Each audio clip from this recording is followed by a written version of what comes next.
People engage in abnormal or disordered eating, they like to do that by themselves because they're afraid of that judgment. And even though there isn't other people around to see them do it, there's still shame that's like thriving. And that's kind of the insidious thing about shame is it doesn't need other people around to grow and to take root, unfortunately.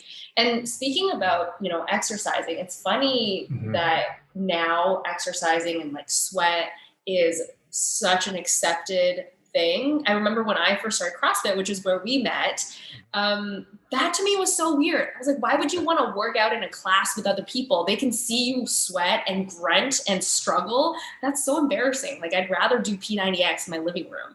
And then slowly you realize, oh, it's when people accept you at your worst or at your sweatiest and like gruntiest. That's what genuine connection feels like. It really, you need that vulnerability to precede the acceptance and the community.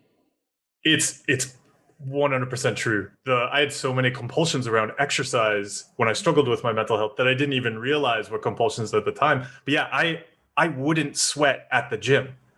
Like, I really couldn't exercise well until I started to take care of my mental health, because I was like, ooh, well, there's all these exercises I couldn't do because I was like, oh, I'll get injured. But then also I wouldn't push myself because I was like, ooh, I'll sweat. Like, oh, what if like there's some kind of stain, or like, what if I smell or something? Yeah.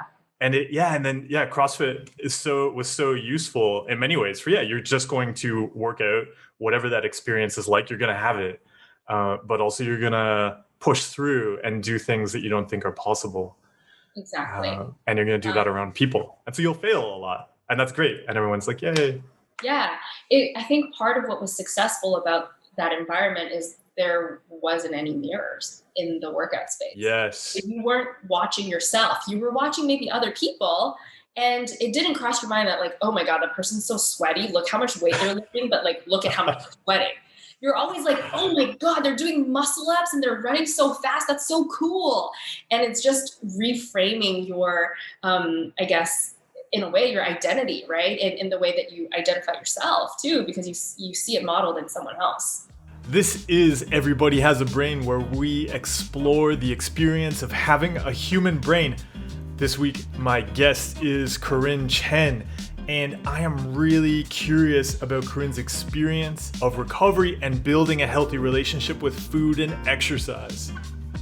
Let's talk about reframing today and changing that relationship. So we've already gotten into it. Yeah, I'll introduce you for everybody who's joining us. An introduction is a good thing to do at the start of an interview, I hear. So Keren, this is Chen. Keren is, as people probably picked up, we originally met at CrossFit. Keren was a coach, but you have a degree in dietetics, and I believe it's nutrition science and I wrote it down so I would remember. Yeah. It's human nutrition and food science. Food science. Yeah. So the food science part is more like molecular gastronomy and delicious. Yeah. What do you need to add to make food last longer for like the food industry? Yeah. So balance. Well, yeah, you also have an interest in making delicious things. You have your own kind of, what we call this, like artisanal. I mean, I learned how to brew kombucha from you. You do workshops around that, but now you also sell your kombucha, which is amazing, under the brand Kindred Kombucha. Exactly. I have a little pandemic baby. I would say everybody else is having real babies during the pandemic, but I have kombucha. It's alive. Yeah, it is alive. You're right. It's like a roommate. You have to feed it.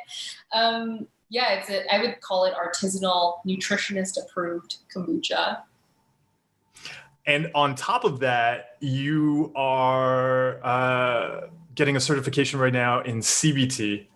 Mm-hmm. And I know a lot of what you do is work with people on changing their relationship with food, helping them find that balance within nutrition that works for them, and then really sustain the changes they're making. And that's why I was really curious to talk with you today, because I know so many people in our community have been sending me a lot of questions lately. It seems to be part of the pandemic and maybe all the time we're spending at home. A lot of questions on food. People discovering they have a lot of compulsions around food, whether it's binging on stuff, whether it's avoiding food, but then also exercise and all of the judgments around their bodies that are going around with that.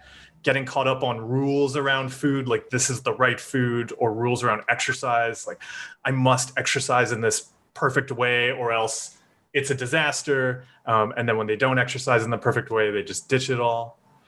So I'd love to explore your experience today, because I know you also have your own personal journey of developing a healthier relationship with food and exercise. And now, you're working with people all over the world on kind of, finding their own better relationship with it. So how did you come to be doing what you're doing now? That's a very long-winded answer that awaits at the end of that question. Well, it all started out with me moving to university at 18 years old and developing a very severe bout of depression, and that transpired into disordered eating. So that was my first, I guess, encounter with nutrition and mental health. And through that experience, what really helped me, I think we were talking about this earlier, was working with a nutritionist one-on-one, someone that could help me understand how to feel my body, what to eat, what is normal. Because when you're in a disordered eating, mindset or state of mind, it's very hard to trust your body and trust your appetite and satiety cues. So I had to work with someone on that front. And then I also at the same time was working with a cognitive behavior therapist who was helping me make, I guess, connections between how I felt and how I thought and where all of that came from. And it was up to me ultimately to bridge the two together and say, okay, I learned this from the nutritionist and this from the therapist. How is this going to all work together? And while that process was incredibly helpful, it also was somewhat inefficient, right? Because it took a lot of work and time for me to trial and error and apply certain things and combinations of information from the two fields. So after I graduated from university, I started my own nutrition practice, was working a lot with mindful athletes. So these are just anybody, any fitness level or athletic level that wanted to use movement as a way to be more mindful, whether that being meditation for them or self-care or just like an hour for them to just step away from their life and step out of their stress. And during that journey, during that process, I realized actually, people don't usually just need help with nutrition in isolation. There's so many mental health elements tied into it. Like you were saying, there's compulsions, there's body image, there's relationship with food, there's a cultural element to eating as well. There's like the sense of wanting to belong that is oftentimes laced into nutrition. And I didn't have the techniques and skills and knowledge to help them in a really, I guess, professional way. I had my own experiences to draw on, and I did a ton of research and reading on my own. But ultimately, I wanted something that was more of like a formal training. So I enrolled myself back into school and am pursuing cognitive behavior therapy certification through Laurier University. And I've just been drinking it all up. Every single class. It's so funny going back to school as a mature student, having now awareness on what you actually want to learn more about in life. Because I think, in university at 18 years old, you're just like, whatever everyone else is doing, I guess.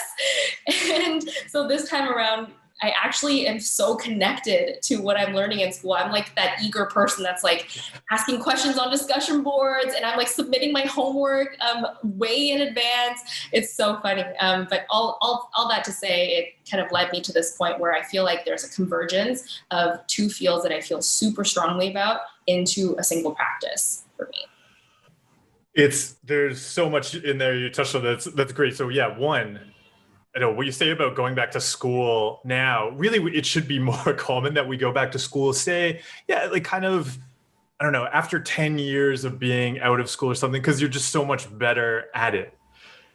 Yes. What, have you found, because it is so strange that we do separate nutrition and mental health so distinctly in many ways, because it is so difficult to work on making changes around nutrition without also tackling a lot of the unhelpful beliefs in the past and the social interaction and everything going on in our heads. Do you find, actually, when you're doing the CBT program right now, do they explore nutrition? Not in the current semester that I just completed, but there are a lot of, I would say, other mature students who are coming from different disciplines. So there was like a physiotherapist in my class. There are nurses and doctors and chiropractors that are also that were part of the course or the class that I was in. So I feel like there's more awareness, but that's still new, unfortunately. Because when you were doing the nutrition degree before, was there much discussed around mental health?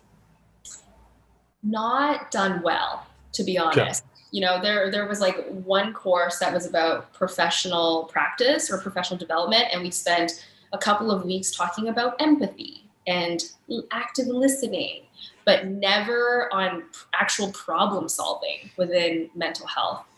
I wish there was more. And I honestly think mental health needs to be part of every profession out there. If you're an engineer, if you're a video gamer and you never ever see people, it's still important for you to understand mental health, you know?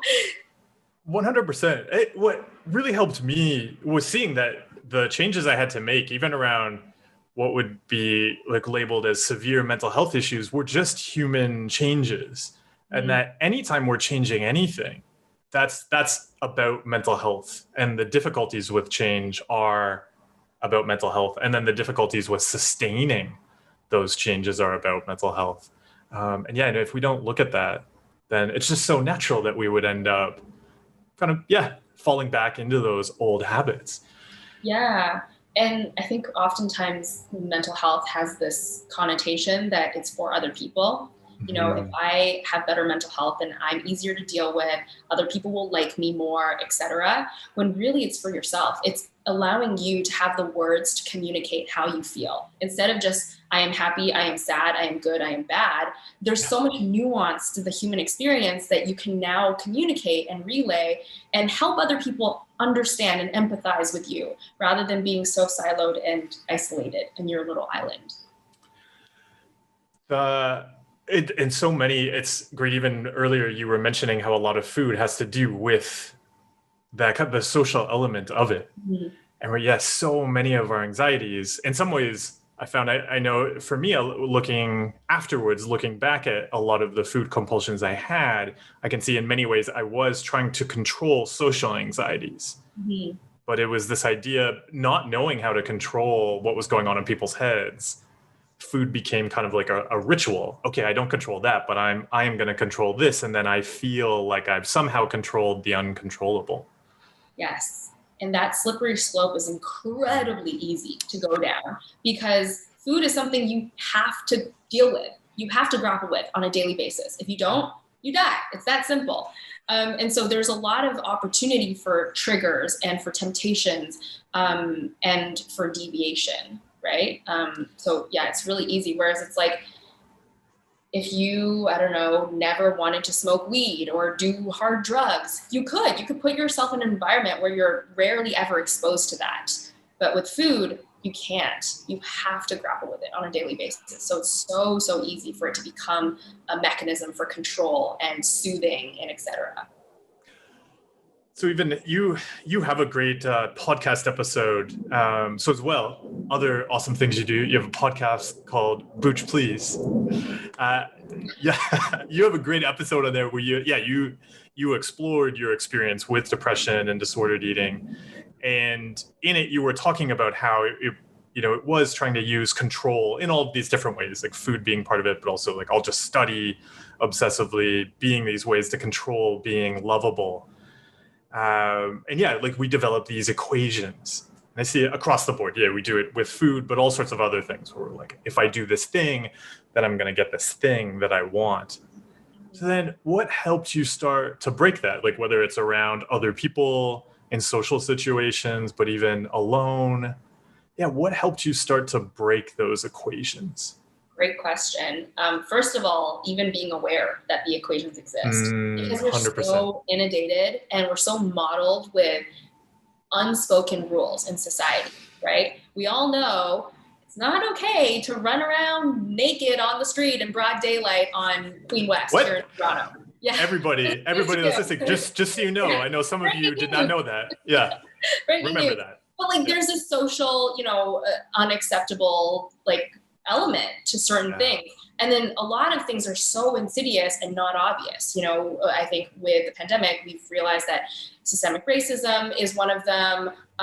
Discrimination, inequality in the workplace, sexual harassment, all of these things are unspoken, but they've been modeled to certain groups of people that this is okay for so long. And within CBT, I learned that these equations are actually called rules for living. And they're part of a category of thoughts called intermediate thoughts, which connect your core values, core beliefs into your conscious thought. So sometimes consciously we think, oh, I have to work hard. I want to make people proud. But the underlying core belief is what I am right now is nothing to be proud of. I'm not worthy as I am at the moment. I need to work harder to earn that worthiness, right? So that is so many levels deeper than what is consciously presented. And I think step number one for me is recognizing, oh, there are all these hidden subtexts that I'm operating from. And from there, I think I was able to, with the help of my therapist at the time, I was able to challenge a lot of these rules for living. So one of the rules you mentioned was, if I'm skinny, then I'll be happy. Or if I'm skinny and I get good grades, then I'll be happy. And at the time, I was skinny. I lost 40 pounds in my first year of university, and I had straight A's, but I was miserable. And so in my head, this equation that I always thought was true was being challenged and disproved. And I was like, what? Okay, that means I'm not light enough. I'm not skinny enough. And I'm not studying hard enough. So I need to double down on what I'm doing, because there's no way this equation is wrong. It's been modeled for me my whole life. The only possibility that this is not working is me. I need to change. And so, as we know, the story goes, it didn't work out that way. And yeah, it took a lot of challenging to see, like, logically, how could I have thought that? How could I have believed that? Happiness shouldn't have anything to do with our outer appearance, right? Genuine happiness. But I also understand how I arrived at that conclusion. It was because it was shown to me through magazines, through media, my own parents' comments, comparing myself to classmates, social media. Like, you just have to, at the end of the day, try to challenge and say, like, is this true? Or is this just what I've been taught and shown? Those are not the same thing. That's so useful to emphasize, like, to everybody, watching, listening to this after. Yeah, because a lot of it is that they start just being open to recognizing, hey, I have a set of rules, and maybe they're not useful to me. Like, there could be other rules. We get so, I think, so especially give a shout out to everybody on the mental fitness Discord server, because one of the things we talk about there a lot is stealing happiness. And part of that's because it feels like we're breaking the rules. If we go, oh, I'm just going to go and enjoy this meal right now and not get caught up in some kind of transactional, oh, I'm somehow breaking a rule, therefore I have to go and compensate for it later.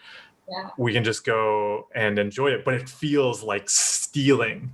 Right. When you do it. And even in that example you gave, the equation there, or the assumption there, is if I eat this indulgent meal, then I'm automatically going to put on body fat or gain weight in some way, or my body's going to change in some way.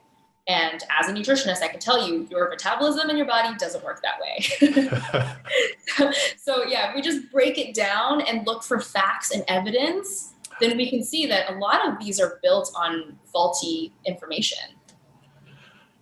Yeah, and that's always why I find it so useful then to look at mental health when we're looking at nutrition too, because yeah, in many ways they're delusions. They're like that we get stuck on these what we believe are facts that are just totally disconnected from reality.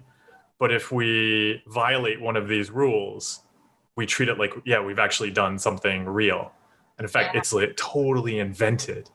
Yeah, that's something called distorted thinking within Hmm. therapy and cognitive behavior therapy specifically. So it's where you believe a fact so much, you're willing to distort the way that you think to make that fact true. So a very common example of that is all or nothing, right? Hmm. Mindset. So when people restrict themselves and they're like, I can't ever have an ounce of sugar. If I do, I'm going to like go crazy. I'm going to eat Yes. all the sugar. I'm going to binge and I'm going to feel so sick. And so they restrict. And that all or nothing mindset sets them up so that once they have even a little bit of sugar, they're wound up so tight that they have to go all out. They rebound the other way. So it's not that their belief is true. It's not that sugar is the culprit for addiction or for your behavior. It's that your all or nothing mindset, the way that you're thinking, is setting you up to make that true. It's how do you find it useful to start to tackle that kind of that way of approaching things? Because I think, and we'll get into it, you've seen some of the questions that came up from viewers earlier. A lot of the times it is that it's not the thing we're doing, but it's that approach. Like if we take an all or nothing, where someone says, "Okay, we're gonna, if it's fitness, I'm gonna get into shape now. We are gonna exercise perfectly," and then something goes wrong, and then it's back to nothing. Yeah. Yeah, is there, and so whether it's something that helped you with tackling the all or nothing approach, or you've seen, with clients over the years, yeah, how do you Yeah. start to approach that? One really helpful tool within my practice that I use is something called the behavior experiment. Okay. So I'm not about telling people, no, you're wrong. That way of thinking is wrong. You're not doing it right. Who's to say? Maybe they are right, but we don't know until we test it out. And that's the thing, Okay. is oftentimes these thoughts and these beliefs are not tested. They might have been applicable a long time ago, but maybe for your current context of life, it no longer applies. A really good example of that is don't talk to strangers. As a kid, yeah, that's kind of valid. You shouldn't be talking to random strangers on the street. But True. then sometimes people hold on to that because they've been repeatedly exposed to that advice that, oh, I shouldn't talk to anyone, even as an adult. Like people will only want to hurt me or they'll only want to abandon me in some way. And so they close themselves off. So we have to just reevaluate and see, like, does it still apply to your current context? So let's do a little experiment and see, maybe talk to your barista at the coffee shop, or strike up a conversation with your doorman or your neighbor and see if they're going to be rude or if they're going to try to snatch you away and kidnap you or something like that. If that's not the case, then maybe it's worth us revisiting this belief and seeing if we can change it to something more adaptive. And mind you, adaptive isn't the opposite of what you believed. It's not saying talk to every single person on the street and like talk to every stranger, make friends with them. It's not that. Yeah. It's more balance. It's just like maybe some people out there are wonderful, and they'll bring a lot of joy into your life if you get to know them. And then there are people out there that we need to be careful of, and let's see what that line looks like together. Exactly. I love that. The thing I often think about is, willingness, just that willingness to try something. Because I always think of it like a knot. We get so locked up in that. It's I can't talk to anybody, or okay, now I must talk to everybody or else I failed. And just saying, oh no, like some people we'll be able to talk to and some people we won't. There's some foods maybe that we could introduce that we've been excluding. We're like, oh, I cannot eat that. Well, maybe you could eat it today. Yeah. And that feared thing. Like I know for me, I had all sorts of foods that I'd excluded because I was afraid they were going to make me vomit. So I had this kind of, which probably was based on, at some time, there had been a bad experience when I was young, but then that just got carried into adulthood where it was, no, like you cannot eat those foods. Yeah. Like, yeah, maybe like you can eat some maybe Vegemite from Australia. Okay. But some things still on the list. Exactly. Although, yeah, Vegemite to all of our Australian and New Zealander viewers, no, it's a great product. Sure it is. It's great. Actually, a good example that comes to mind is I was just speaking with a client today who, for the longest time, believed that he cannot indulge only when it comes to a cheat meal. So the concept of the cheat meal is incredibly just detrimental to someone's relationship with food, right? Yeah. If I allow myself this one meal, I'm going to go all out, get it out of my system, and that way I won't want it anymore. And I'm like, surprise, sugar cravings don't work that way. Yeah. Even if you eat the biggest amount, not only are you going to still crave it, you're going to need a bigger amount to satisfy it now. You do develop like some sort of tolerance or threshold as you go through these binge episodes. So one of the behavior experiments we ran is, instead of having one giant indulgent meal, let's try two smaller ones. So instead of going out for dinner and like getting 9 courses, maybe we can have a breakfast and a lunch out, 2 smaller meals, and see if it leads to you binging, if it actually helps with cravings. And yeah, it worked. He was like, I felt really satisfied. I didn't want to overeat. I didn't feel the need to do that. So it's super interesting how the brain works.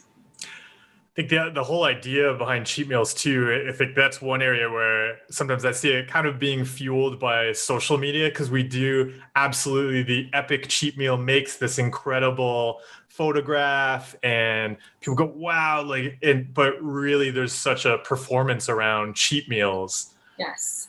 And then almost to the extent that people think, having epic cheat meals is the key to getting into great shape, when that is, it is the key to growing your Instagram following, but it is not, it's really not helping as part of that. How do you, you share all sorts of great information on social media. How do you find personally navigating sharing about food online, with also, like, this is something we talked about before, and even something sometimes I'm hesitant with, because I know, actually, sometimes I hesitate to share what I'm eating just because I don't want somebody to go, oh, I have to eat that. Yeah, how do you find navigating that? First of all, I don't like to divulge about personal goals. I see a lot of what I eat in a day to lose weight, what I eat in a day to be healthy, what I eat in a day to X, Y, and Z. That's your goal. That's good for you. Mm-hmm. But what I need to eat to achieve the same goal is different. So I won't share my personal goals. And I also won't really share quantities, because I think that's what trips a lot of people up is, oh my gosh, I'm eating so much compared to this person. That's why I'm X, Y, and Z, But what I do like to do is constantly reiterate, like, this is what works for me. Please be responsible when consuming this information. Even if it's my information, like, don't take what I say at face value. Make sure you apply it to yourself. And then the second thing is I like to talk about why. So I'll explain, like, this is why I've chosen this protein to pair with this vegetable, for instance, so that people are empowered with knowledge on how and why, rather than what and how much, because that stuff is super individual. And that's what I work with my clients on one-on-one. It's not something that I feel comfortable advising in general. But even that approach right there, again, like thinking of an approach versus the all or nothing, and having an approach that's a framework where people can say, okay, well, what's that mean for me? And what's the thing I put into that? Whereas I think, we do have this tendency to want to go, oh no, like, just tell me what's the magic thing. Tell me the magic food to eat and the magic exercise to do. But actually it is looking at the context and that person's goals and what's going to work well for them. And then them finding that in a way that they can sustain it, right? Yeah. If you want straightforward nutrition facts and recipes and information, I might not be your girl. I'm not one for making those really catchy and flashy infographics that are like, 1 cup of this plus 1 thing of this equals breakfast. I will never do that. Yeah. So I'm okay with not having a following that's big. I'm okay with having a following that's really well informed and knowledgeable and is taking something away from my content. That is awesome. Yeah. I find your content really useful. Oh, I find your content really useful. We're always commenting on each other's stuff. Yeah. Maybe let's talk. There were a bunch of questions on exercise. I find exercise, it is all related to this stuff, and to exercise. I know exercise for me was a great way to learn about my body because I just had such a weird relationship with it. But then, yeah, sticking with an exercise program or a nutrition program can be really challenging. So, no, I'll read this whole question we had.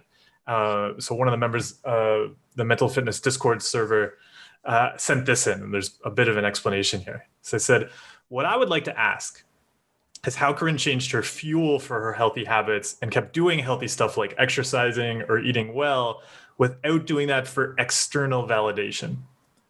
For example, they say, I enjoy exercising and I think it would be great to have a physique I think is beautiful with muscles and low body fat. But every time I start to get serious about my diet and workout plan, I notice I start to pressure myself, to compare myself to others, to get paranoid of what I'm eating, and to care more about what people think about me. Then it gets to a point that I think it's causing me so much distress that I stop following a workout plan, a nutrition plan, and I sabotage my goals. So the question is, how do I keep doing healthy stuff without getting paranoid of something? Such a good question and so relatable in so many different ways. But really, the key word that stands out to me in that entire question is pressure. Mm. And it's pressure coming from the person, from ourselves, and pressure coming from comparison, the external environment. Because pressure often, sometimes it's communicated from people. Like, I know my parents were like, you need to be this, you need to be this, you need to do this. But a lot of the times it's the way that we interpret that generates pressure, right? So I think it's important, number one, to change exercise from something you have to do in order to get something to something you get to do. Like, it's a gift that you get to move your body. Not everybody has that gift. And so, yeah, you get to take care of your mental health and your physical health through exercise. And then two really tangible steps that people can take. Number one is, I feel like it's a little cliche, but why are you doing this?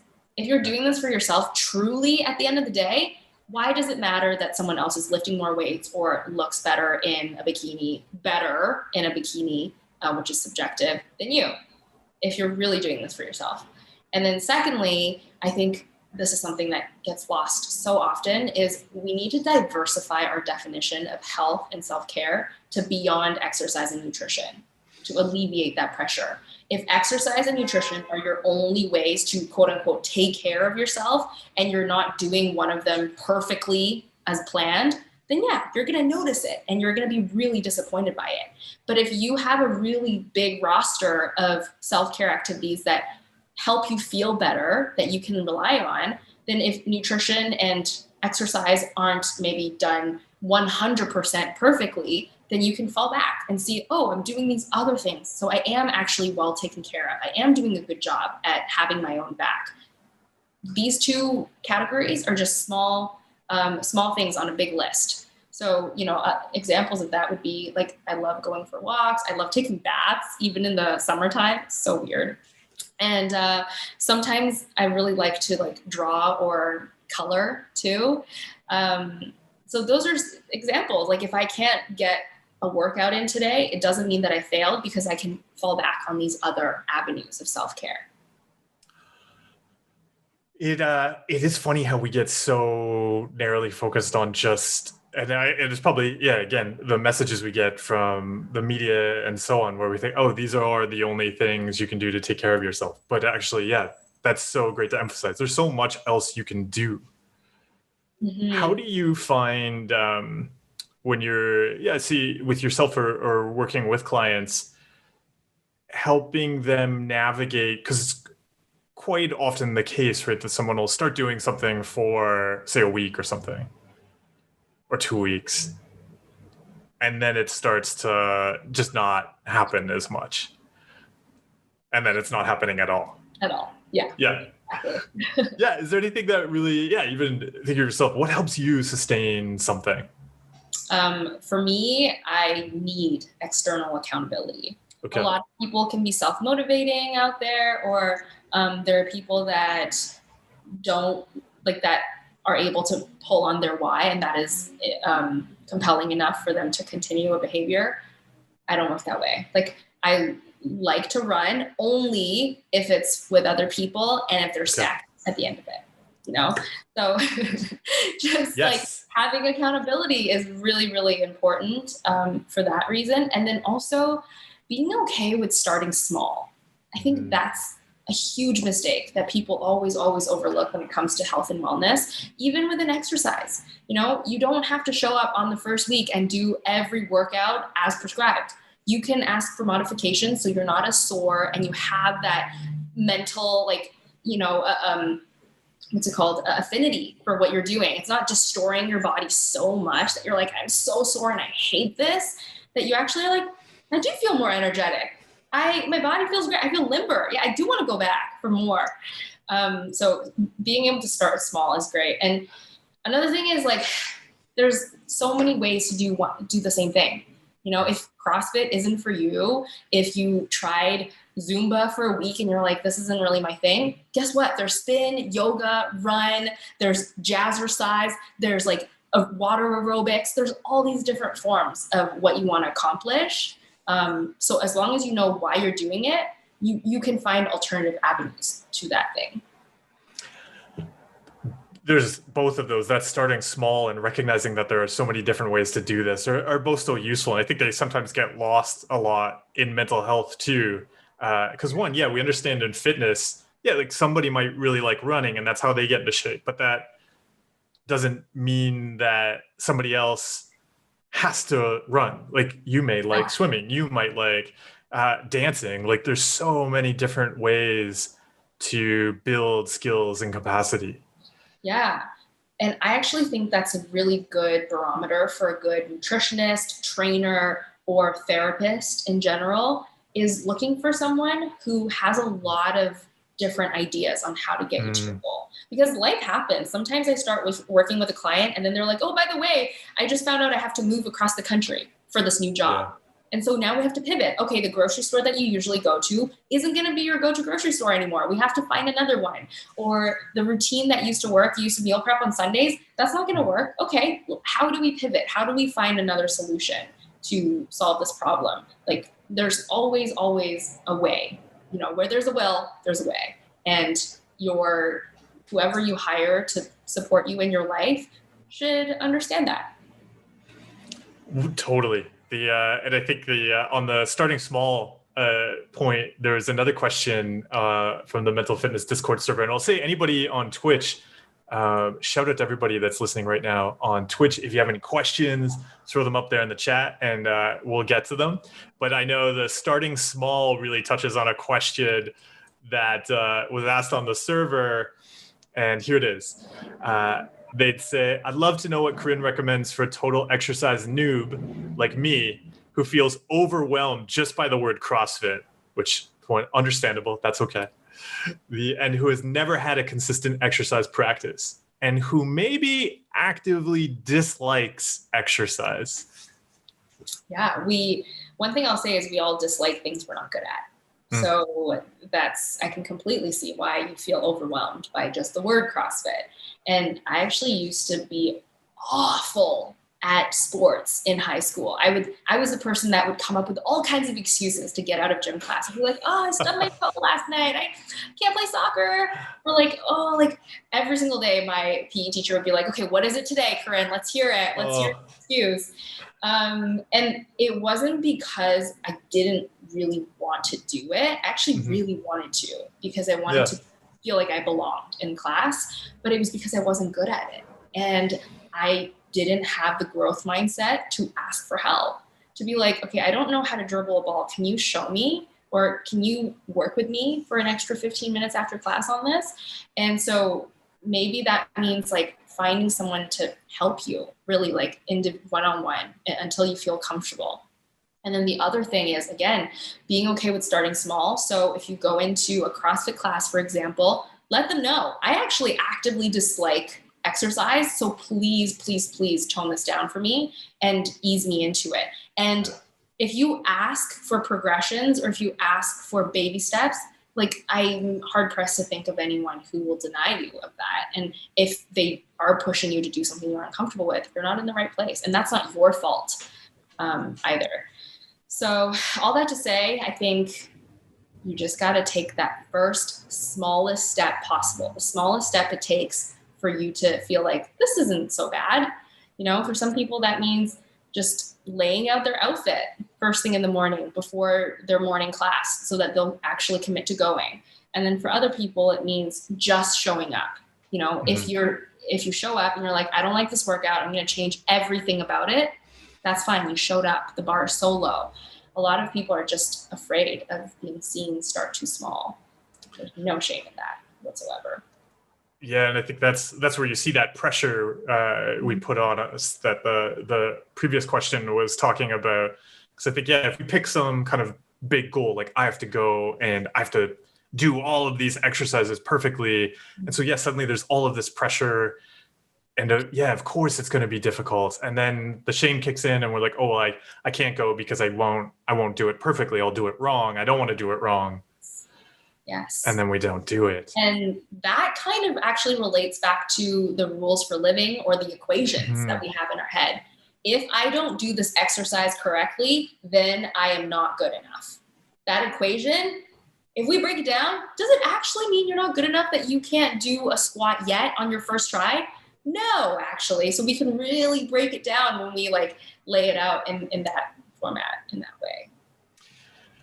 It's amazing the stuff the brain comes up with that's just really not useful to us. It would be great, I think, to replace the brain with a better organ. I always say there's a lot of organs in our body that don't give us the same problems as the brain.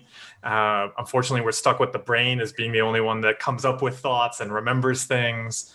But maybe in the future, we'll we'll replace the brain with a spleen. Oh, spleens never give people problems. As a nutritionist, I love the brain. It actually is. I just think of the brain kind of like an android. It's receiving information, and whatever information we selectively send to it, it is just processing based on information we're giving it. And if we're able to learn better programs to update our software, then actually the brain is fantastic. It can do such amazing things. It can instigate healing in the body. It can completely change your hormone profile. It can do really miraculous regenerative things. That's an encouraging, positive approach to the brain. I like that. See, I have these rules about the brain. I need these kind of unhelpful beliefs. Let's break them. I like that. What do you?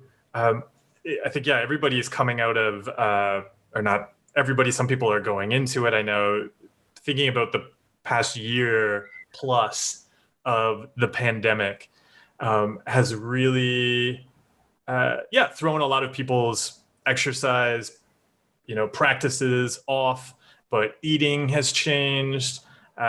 Interacting with people has changed. I'm hearing from a lot of people right now that, thought they would just be excited to get back outside, doing things with people, and they're experiencing a lot of panic attacks. And even, sharing food with people, a lot of anxiety around restaurants, going to parties, things like that. Yeah. How are you approaching the kind of the time that we live in? Or is there anything you're seeing that's really helping people as they're navigating this? Great question. I think it really is about control, isn't it? Okay. Down to it. It's all about, we had a lot of control removed from us with our own lives. There were things that we were able to do freely that we weren't allowed to, or that was extremely frowned upon. And now that we're given some of that control back, it's hard to find that new normal, that new equilibrium. And I think talking about it helps. Again, this is not something that people struggle with in isolation. Every single person on the planet is probably dealing with some version of this or some level of this. With regards to going back into eating and maybe anxieties around social settings and etc. I hope by now, if not, it's not too late to work on it, that people have started to explore this idea of boundaries. Hey. And what? Could you say that word again? Boundaries? Yeah. Boundaries. I know. Boundaries. It's like a foreign language to adults even. Yeah. Oh, but, neat. Yeah. It's okay to uphold your boundaries. if you're not comfortable doing something, it doesn't mean that you're going to be stuck in this state for the rest of your life. You just need some compassion and that you're easing into something that is completely new. This is not like what life was like before. We've established that that is over. We're moving into a new part of society and, a new phase of our lives. And so with this newness, it means that you're going to have to learn a little bit. And part of creating a safe environment to learn is upholding your boundaries. So if you don't feel comfortable doing something, say no. If you notice yourself feeling very anxious about something, it's okay to remove yourself from that situation, so that you can figure it out in the meantime. But the important thing is not to avoid without questioning. So if you're just like, I'll never do that again, that's too stressful, well, you're not really finding out what the root cause of the problem is. It's just going to pop up in a different way. If not in eating, it's going to show up in work. It's going to show up in your personal relationships in some way. That is so useful to recognize. Totally. Yeah, boundaries are an amazing thing. You're totally right. It's so often we've not kind of consciously or proactively or intentionally thought about boundaries. And I think too, it really helped me to see boundaries as a way of creating space for myself to thrive, as opposed to I had a very reactive approach in the past, where it was basically I was going to wait for somebody to make me upset or violate something, and then I would control that. Yes. But starting to, do it proactively. I think now is a great time. It's great you brought that up, because people are open to change right now. Everybody understands things are different right now. So if somebody sets a boundary, people are going to be, I would say, probably much more open to it right now. Totally. There's actually a phenomenal quote that I love from Glennon Doyle. And she recently did a podcast with Brene Brown, who's like one of my all-time favorite authors ever. And the quote is, there's no such thing as a one-way liberation. So when you liberate yourself, you're liberating the other person too. You're inviting them to be like, wait, I could do that. I could say no. Okay, I want to try that. And a good anecdote for that is Brene Brown actually shared a story about her family, where she was going on these crazy book tours. She was super busy.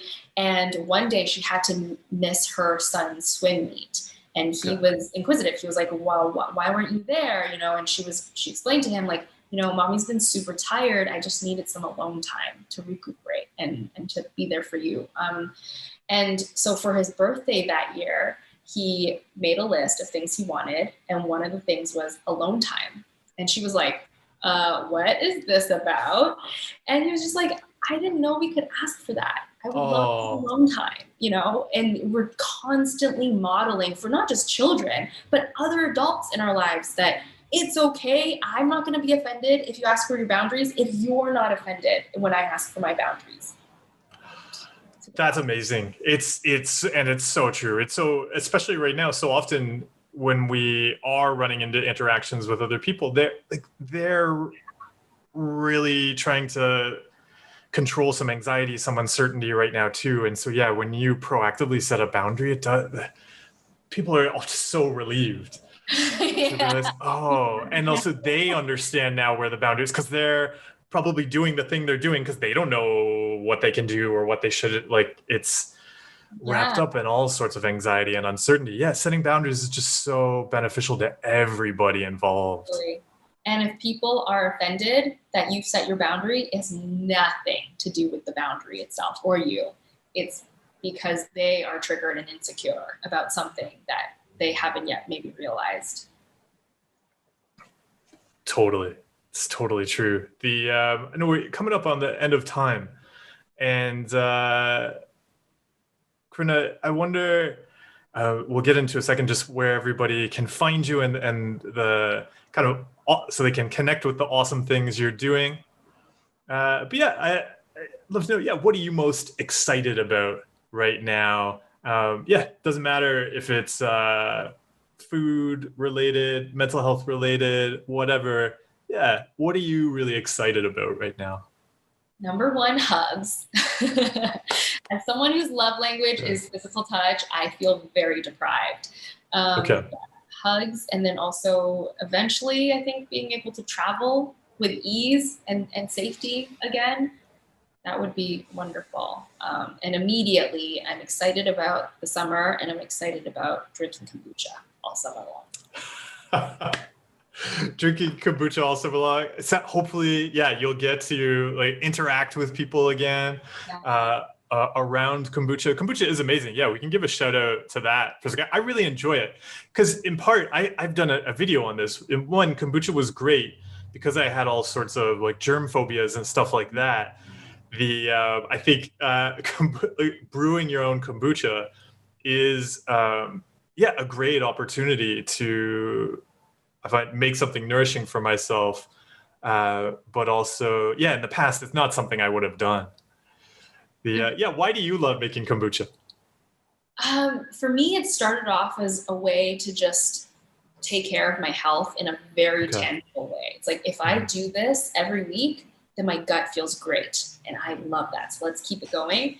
And then I think over time with the pandemic, it turned into more of a creative outlet. Like, what if I combine this tea and this fruit? And I started doing CBD infusions as well.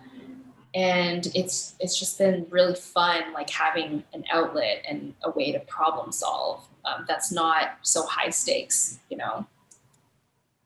It's delicious. There's something about the It's bubbles in delicious. kombucha. Yeah, the fizz, the bubble. There's something so. It's like the bubbles are these tiny, beautiful, fun bubbles. I like the carbonation in kombucha more than anything. I feel like I need to steal that copy for Kindred Kombucha. Feel free. Go ahead. The It's a descriptions of fun. yeah. They are. They're super fun. They feel good. The where can everybody find you? Because I think, yeah, because there's Kindred Kombucha. Um, you also have, should they find you on your website, your Instagram account? Go ahead, give a shout out to wherever people should find you right now. Sure. I would say Instagram and my website are probably the two best places to reach me. So my Instagram is, I've really stuck to a kombucha theme here. Instagram is kombucha.mami, M-A-M-I, which is a shout out to Champagne Poppy, aka Trey from Toronto. And my website is just kerenchen.ca. I'm in the process of launching a brand new website, so Okay. definitely stay tuned. That there is an existing website right now. Just keep in mind that it will change very, very soon. And Kindred Kombucha, you can follow at Kindred Kombucha on Instagram, and then there's a link in bio there that allows you to purchase the kombucha, including the CBD infused ones. Let's say to purchase it, they probably have to be. Do they have to be in Toronto? Oh yeah, sorry. I should mention Okay. it. It's an incredibly small microbrewery, so we don't deliver it yet. We're not global yet. I would say, but in the future, to everybody out there, I know we have a lot of people watching around the world. In the future, you'll be able to get it, but right Yeah. now, you have to be here. But if you want to travel to Toronto, I don't. We probably don't let anybody into the country right now yet, but soon you'll be able to travel and come and get it yourself. I have no idea. I feel like every day the rules are changing. But that's why it's such a great time to work on mental health skills, because we are Yeah, so we the brain kind of wants everything to be certain and unchanging, and the reality is the world's constantly changing, and we are too. that's the only unchanging part about the world. It's that it's constantly changing. Absolutely. So yeah, Quinn, thank you for sharing about your experience and these skills for handling not only the things that are changing in us, but yeah, the changes we want to make in our own lives. So thank Thank you you for so coming by much. today. No, thank you for having me. I really appreciate how thoughtful and how profound a lot of these questions were. And it's made me realize that I just enjoy talking about this stuff with someone who's like-minded. Appreciate you. No, it's great to talk about this stuff. I feel, because like we're saying, like it's so weird that it's not discussed more. Like this should be just as normal as you. Yeah, you talk to somebody about, oh, like this was the workout I did yesterday. Here's the mental health stuff I'm working on. Like this is just, it's all really the same stuff. Exactly. But great. Thank you, everybody that's watching on Twitch and later on YouTube. Thanks for stopping by. We'll talk to you later.